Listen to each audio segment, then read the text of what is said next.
오늘 우리에게 주시는 하나님 말씀은 사도행전 16장 말씀입니다. 사도행전 16장 6절에서 15절까지 말씀입니다. 성령이 아시아에서 말씀을 전하지 못하게 하시거늘 그들이 부르기아와 갈라디아 땅으로 다녀가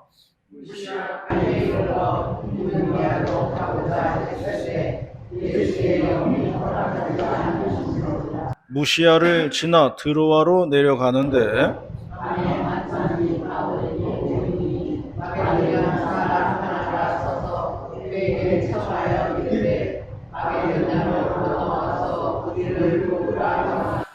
바울이 그 환상을 보았을 때 우리가 곧 마게도냐로 떠나기를 심쓰니 이는 하나님이 저 사람들에게 복음을 전하라고 우리를 부르신 줄로 인정함이라.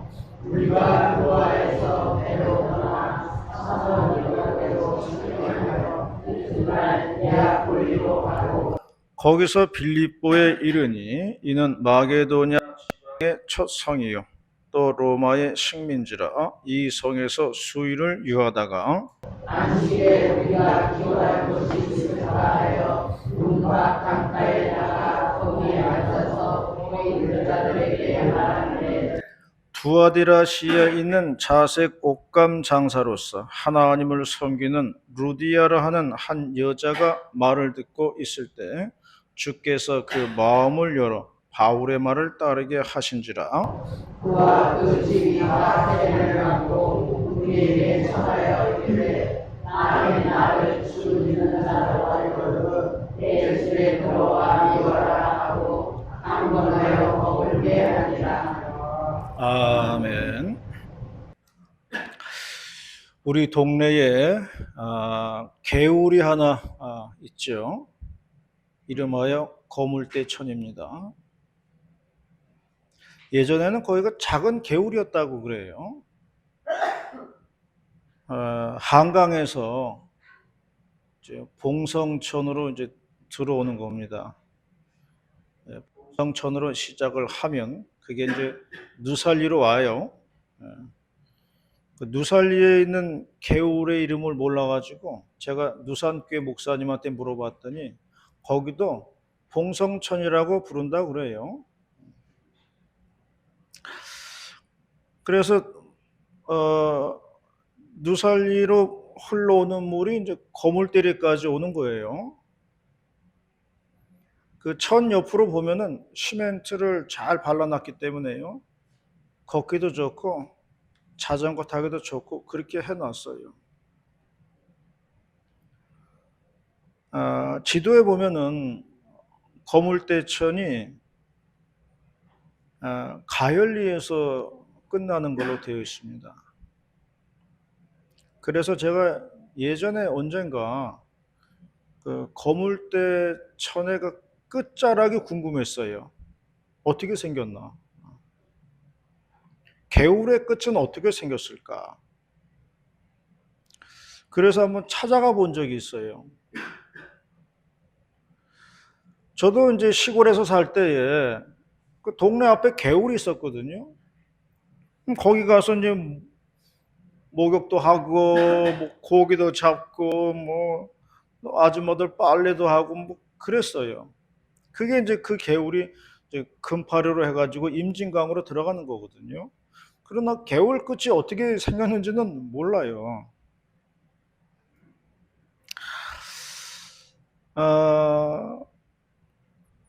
그래서 거물대천이 이제 가까운 데 있으니까 종착점이 가까운 데 있으니까 제가 한번 찾아가 본 적이 있습니다. 꼭 무지개를 찾는 심정이겠죠. 무지개를 찾아가는 심정이지요. 개울의 끝은 어떻게 생겼나. 그래서 따라가 보니까 가현교회를 이제 끼고 돌면서 수청산으로 들어가게 되어 있어요. 그 수청산에 다 가서는 그냥 흐지부지 그냥 없어지고 말았습니다. 아마도 개울물이 더 이상 뻗어갈 힘이 없으니까 거기서 그냥 끝이 나고 만 것 같아요. 뻗어갈 힘이 있었으면 더 갔겠죠.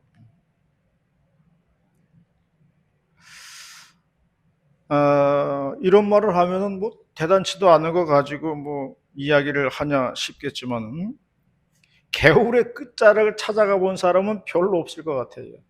우리가 개울은 많이 보고 살았지만은 그 끝자락을 본 사람은 거의 없을 거라고 생각을 합니다. 가서 확인해 보고서 아, 이렇게 생겼구나 하고 돌아온 적이 있습니다. 강물은 젖줄이라고 이야기하고 있습니다. 큰 강물에서요.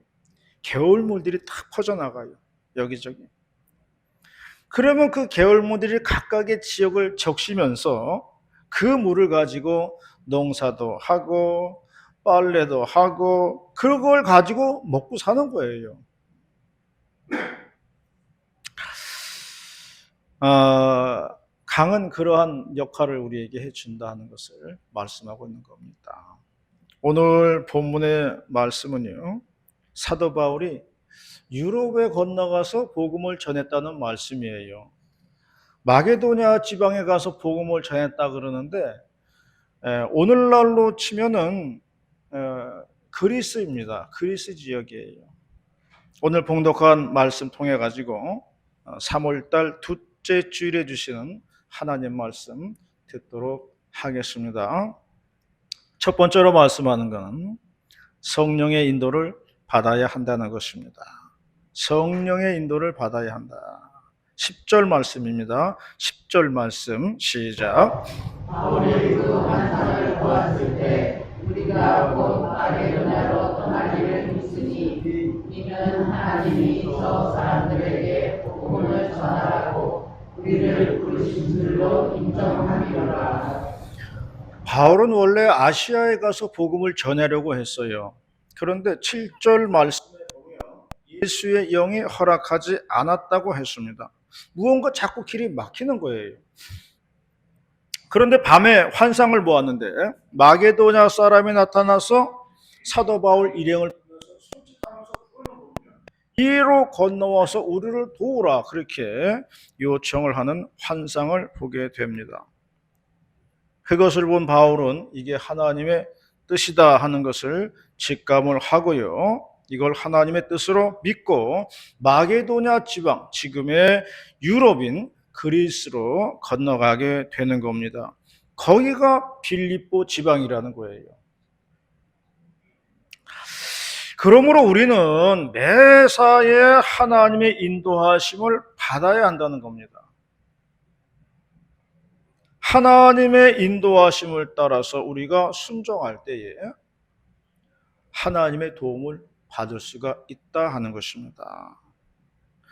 우리들의 그 잘못들 중에 하나는 하나님께서 길을 여시지 않았는데 억지로 가려고 한다는 데 문제가 있어요. 구약의 발람 선지자가 그런 케이스인데요. 이방의 선지자지만은 하나님을 아는 그러한 사람이었어요. 어느 날 모압 왕이 산에서 이렇게 내려다 보니까 이스라엘 백성들이 애굽에서 나왔는데 흡사 개미떼처럼 지나가는 겁니다. 그래서 큰일 났다 싶어가지고 이 발락 왕이 발람 선지자에게 복채를 두둑하게 주고서 부릅니다. 이 산에 올라와서 저 이스라엘 백성을 저주해 달라고 그러는 거예요. 옛날에는요, 사람이 저주하면은 그대로 된다고 하는 믿음이 있었습니다. 그래서 발람 선지자가 가려고 하는데 자꾸 하나님이 길을 막는 거예요. 근데 이 발람 선지자는 복채가 너무 두둑하니까 그 유혹을 이기지 못하고 이제 나귀를 타고 가게 돼요. 근데 나귀가 자꾸 안 가고 뒷걸음질을 치는 거예요. 그러니까 발람이 나귀에게 매를 때리죠. 그때 나귀가 입을 열어가지고 발람 선지자에게 말을 했다는 거 아닙니까? 나귀가 이렇게 말했다는 거예요. 내가 당신에게 무엇을 하였기에 나를 이렇게 3번이나 때립니까? 그랬어요. 그러니까 발람이 하는 말이 네가 나를 거역했기 때문이니 내 손에 칼이 있었으면 너를 죽였을 것이다. 이렇게 말을 주고받는데 그때 하나님께서 발람의 눈을 여시는 거예요. 그러고 보니까 저 앞에 길 앞에 여호와의 사자가 칼을 들고 서 있더라는 거지요. 그것을 말이 먼저 보고 나귀가 먼저 보고 안 가려고 무서우니까 안 가려고 했던 거예요. 그런데 결국에는요 발람 선지자가 갑니다. 갔어요. 하나님의 뜻을 거역하고 갔습니다. 그래서 발람 선지자는요 나중에도 이스라엘 백성들하고 철천지 원수가 되는 것을 볼 수가 있습니다. 우리는요 하나님이 막으시면 안 가는 게 기본이에요. 주께 기도하고 길을 여시면 가는 거고요. 막으시면 안 가는 게 순종입니다. 그런데 우리는 인생에 고집들이 있어요. 이걸 거꾸로 하는 경우가 많습니다. 그래서 우리는 청개구리 신앙을 가져서는 안 돼요. 우리의 삶에는요, 이런저런 하나님의 인도하심이 있다는 것을 잊지 마시기를 바랍니다. 제가 서울에서 부목사를 할 때요, 집사님 한 분이 있었는데, 남자 집사님이 월남전을 장교로 파병을 갔다가 거기서 이제 고엽제를 맞아가지고 고엽제 후유증으로 보훈병원에서 오랫동안 누워 있었던 분이 있었습니다. 저도 몇 번 병원에 신방을 간 적이 있는데요. 나중에는 결국 돌아가시고 말았어요. 그래서 장례식장 가서 예배를 드리고 설교를 하게 되었습니다. 그런데 설교하는 게 제가 너무 힘이 드는 거예요. 아니 설교 말씀이 좀 이렇게 나와야 되는데 말씀이 좀 술술 좀 나와야 되는데 이게 자꾸 막히는 거예요. 그 얼마나 답답하고 힘들었는지 아직도 그 기억이 남아 있어요. 이제 그러고서 이제 한 두어 주 지났는데 그 부인 권사가 결혼을 한다는 소식이 들려오더라고요. 남편 보낸 지 2-3주 됐는데 결혼식 한다는 거예요. 그 우리들은 놀랬죠. 아니 장례식 치른 지가 뭐 2-3주인데 결혼식을 한다 그러니. 우리들은 안 갔어요. 나중에 들은 얘기는 병원에서 옆 병상에 누워있는 그 남자하고 눈이 맞아가지고 그 남자랑 결혼했다는 거예요. 그제서야 제가 그때 왜 설교가 그렇게 힘들었는지 그때 알겠더라고요. 그 권사는 남편 장례식 중에도 결혼식을 꿈꾸고 있으니 설교가 되겠어요? 예배가 되겠어요? 하나님이 모를 리가 없잖아요. 하나님의 영이 그런 걸 보시고 말씀을 안 주는 겁니다. 생명의 말씀을 안 주는 거예요. 하나님의 영은 매사에 우리 인생 속에 함께 하셔서 우리의 인생길을 인도하신다는 것을 믿으시기를 바랍니다. 그래서 우리가 영적인 잠을 자서는 안 된다 하는 것입니다. 영적으로 깨어 있어야 하나님의 뜻을 분별하면서 살아갈 수가 있는 거예요. 성경에 말씀하기를 순종이 제사보다 낫다고 하지만은 뭐 하나님의 뜻을 알아야 순종을 할 거 아니에요. 덮어놓고 순종할 수는 없는 거예요. 하나님의 뜻을 알고 하나님의 인도를 받아야 거기에 맞게 또 순종도 되는 거예요. 그러므로 우리들은 영적으로 깨어서 하나님의 인도를 받아야 할 줄로 믿습니다.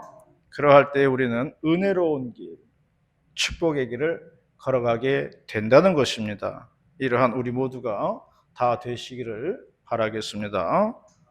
두 번째로 말씀하는 것은 하나님은 준비된 사람을 만나게 하신다는 거예요. 하나님의 예비하심이 있다는 이야기죠. 13절 말씀입니다. 13절 말씀 시작.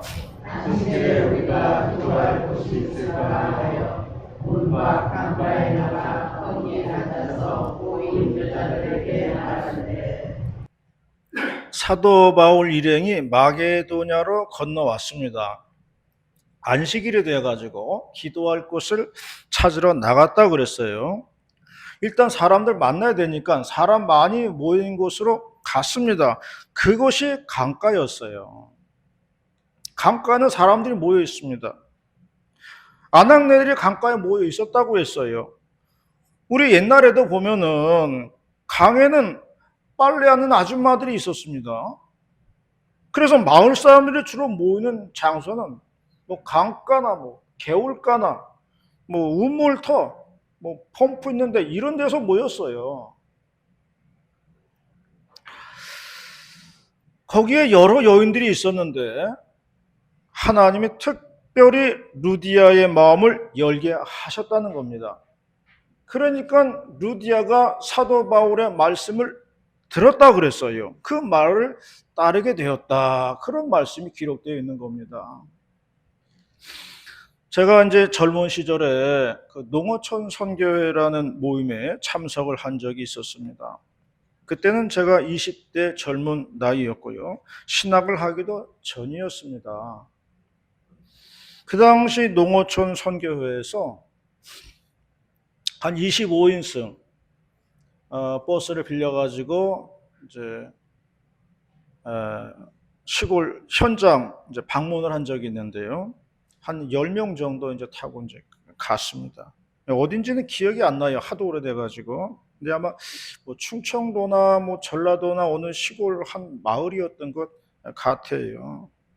그래서 시골집 한 가정을 이제 방문하게 되었는데요. 아줌마가 한 분 계셨어요. 아마 그 지역 교회에서 처음 등록한 교인이 아니었나 그런 생각이 들어요. 그런데 그 집에 이제 광이 하나 있었는데 왜 시골집에 광이 있잖아요. 그 광문은 닫혀 있는데 그 안에서 뭐 사람들이 제잘제잘 되는 소리가 들리더라고요. 화장실 가는 길이라서 뭐 저만 들은 게 아니라 같이 가는 청년 하나도 같이 들었어요. 둘이서. 그래서 아주머니한테 저 광에 누가 사는가 보다고 말을 했더니 그 아줌마는 아니라는 거예요. 사람 없다는 거예요. 그 두 남자는 놀랬죠. 아니 혼자 들은 것도 아닌데 나 혼자 들었다면 내가 잘못 들을 수도 있지만은 같이 들었잖아요. 그럼 그 안에서 제잘거리던 소리는 무슨 소리였을까? 지금 같았으면은 그래요? 그리고 한번 가서 문 열어봤을 거예요. 그래야 뭐 그때 뭐 알겠어요. 뭐 이상하다 하고 그냥 마는 정도지요. 그런데 내 느낌으로는 제잘거리는 소리가 그런 것 같았어요. 내가 뭐 들은 건 아니지만 그 소리를 내가 정확하게 아는 건 아니지만은 서울에서 사람들이 왔다며? 농어촌 선교회 사람들이라며? 무슨 일로 온 거야? 믿는 사람들이 왔구나. 이러면서 서로 누군가 얘기하는 거예요. 이런 얘기인 것 같아요. 느낌이에요, 그냥.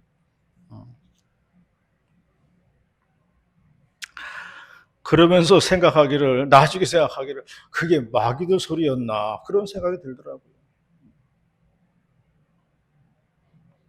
안 믿는 집에 진을 치고 살던 마귀들이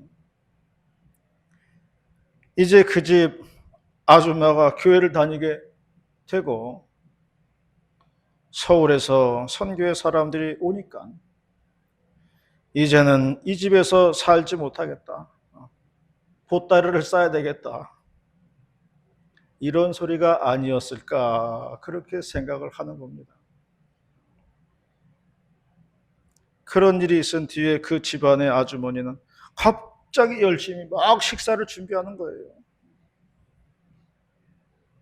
처음에는 무엇을 해야 할지 몰라 하다가, 처음 교회 나왔으니까요, 뭘 해야 되는지 모르다가 이내 정신을 가다듬고서 부엌에 들어가서 막 이것저것 막 꺼내가지고 음식을 한 상 차려주셨어요. 그래서 대접을 잘 받고 올라온 적이 있습니다.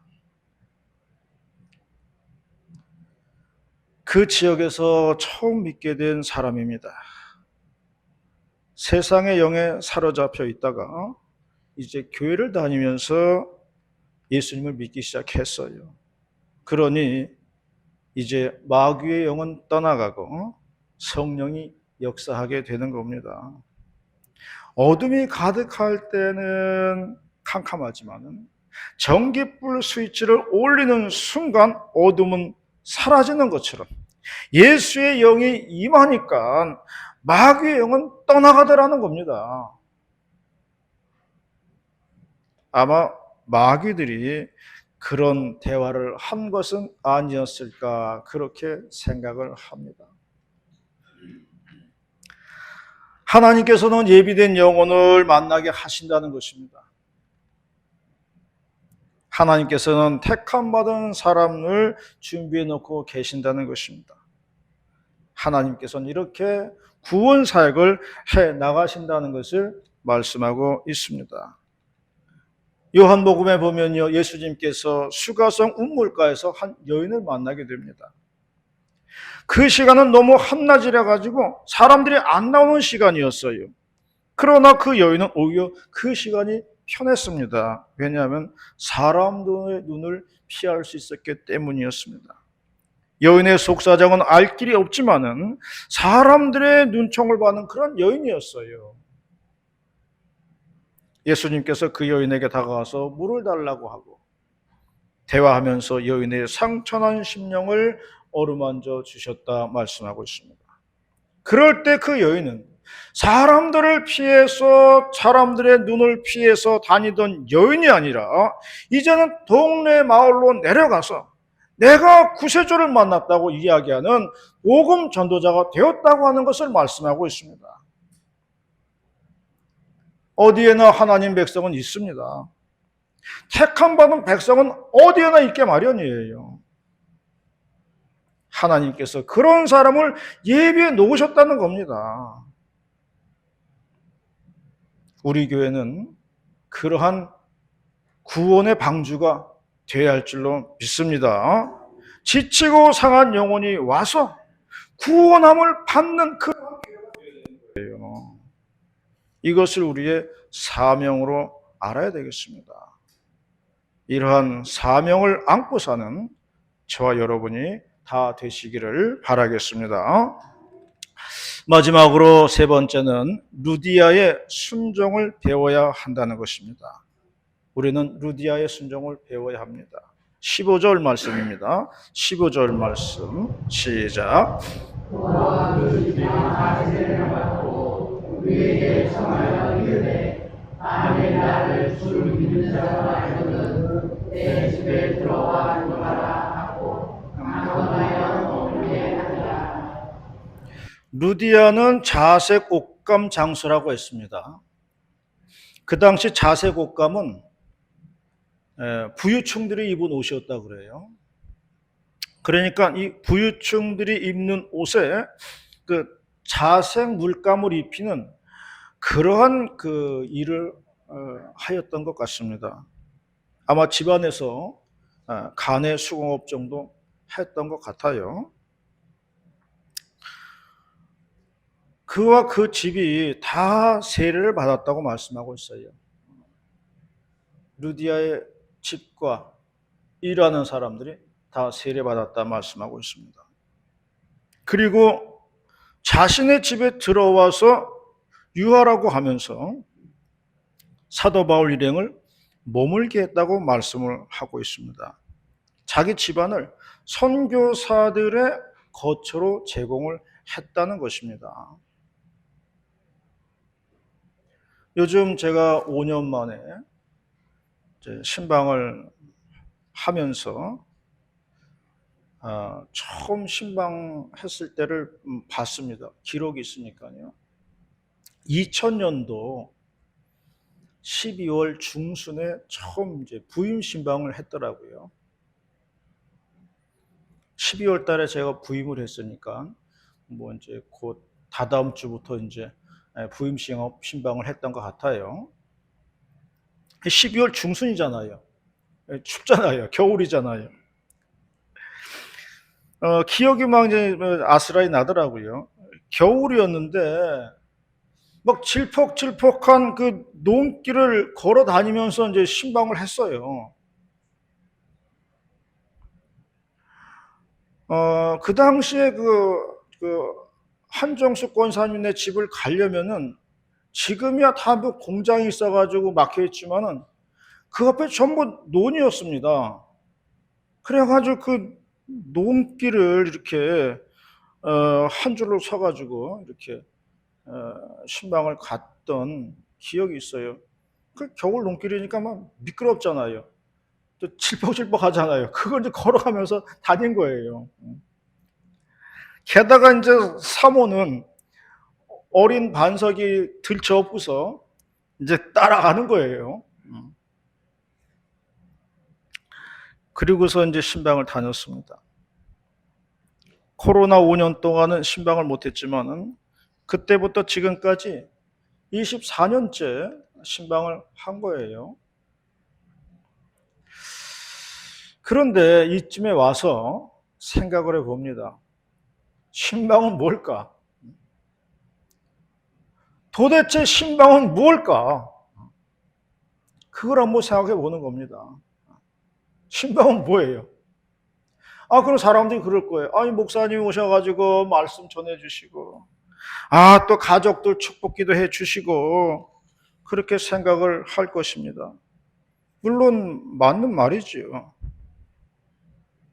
그런데 지금에 와서 신방을 생각해 보니까요, 신방은 가정에 가서 말씀 전하고 축복 기도하고 하는 거지만은 그거보다 더 중요한 게 있는 거예요. 그게 뭐냐면은 내 집을 예배 장소로 내어준다는 데 있습니다. 이게 신방이에요. 이게 핵심이에요. 내 집을 예배 장소로 내어드리는 거예요. 이것이 신방입니다. 교회는 건물이 아니라 그랬어요. 교회는 사람이라 그랬어요. 사람들이 가정에서 모여서 예배를 드립니다. 그럼 그게 교회가 되는 거예요. 내 가정에서 교회가 됐어요. 내 가정이 예배 장소가 된다는 겁니다. 내 가정이 교회가 됐다는 거예요. 그게 신방이더라고요.